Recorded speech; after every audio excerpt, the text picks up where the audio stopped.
Hello বন্ধুরা, welcome to গল্প ও দুনিয়া। আপনার শিশু কি ঘুমানোর পরে জোরে জোরে নাক ডাকছে? এটা কি কোনো রোগের কারণ? আসুন তাহলে সেটা আজ জেনে নি। 5 বছরের নেহা ঘুমানোর সময় প্রবল নাক ডাকতো। এত কম বয়সে এমন নাক ডাকে কেন তা নিয়ে খানিকটা চর্চা হলেও ব্যাপারটাকে খুব একটা গুরুত্ব দেননি নেহার মা বাবা। কিন্তু কিছু পর সমস্যা বাড়তে শুরু করলো। ঘুমের সময় তার মুখ বন্ধ হয় না, নিঃশ্বাসের কষ্ট হয়, মাঝে মধ্যে সর্দি কাশি, খেতেও হতো অসুবিধা, গলা শুকিয়ে যাওয়া, কানে কম শোনার মতো বিভিন্ন কারণে অসুস্থ হয়ে পড়তে থাকলো নেহা। চিন্তিত মা বাবা চিকিৎসকের কাছে ছুটলেন। পরীক্ষা করে জানা গেল এই সমস্যার জন্য দায়ী একটি বিশেষ গ্রন্থি, যার নাম অ্যাডিনয়েড। ইদানিং বহু শিশুই এই গ্রন্থির নানা সমস্যায় ভুগছে। শিশুদের নাকের পেছনে একটু উপরের দিকে থাকে অ্যাডিনয়েড গ্রন্থি। 5 বছর বয়সের পর থেকে একটু একটু করে ছোট হতে থাকে, বয়ঃসন্ধির পর প্রায় মিলিয়ে যায়।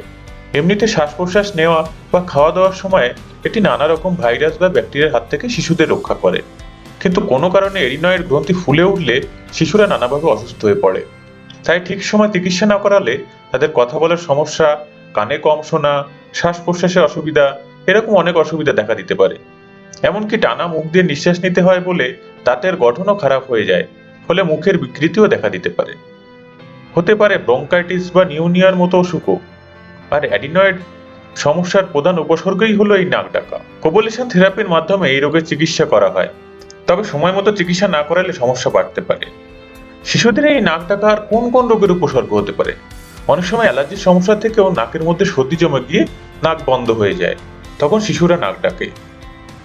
শিশুর অ্যাজমার সমস্যা শুরু হলে নাক ডাকার মতো উপসর্গ শুরু হয়, তাই এ ব্যাপারেও আপনারা সতর্ক হন। বাড়তি ওজনও শিশুদের শরীরেও অনেক রোগ ডেকে আনে। ঘাড় বা গলার কাছে ফ্যাট জমতে শুরু করলে নাক ডাকার সমস্যা আসতে পারে, তাই শিশুর ওজনের দিকেও আপনারা নজর দিন। স্লিপ অ্যানিমিয়ার সমস্যার কারণেও শিশুদের নাক ডাকার সমস্যা দেখা দেয়। আজকের এই রিপোর্ট আপনাদের কেমন লাগলো আপনারা কমেন্টে জানাবেন। আপনাদের জন্য কোনো প্রশ্ন থাকে সেটাও আপনারা লিখে জানাবেন। আজকের মতো বিদায় নিচ্ছি, পরের ভিডিওতে আবার দেখা হবে। বাই।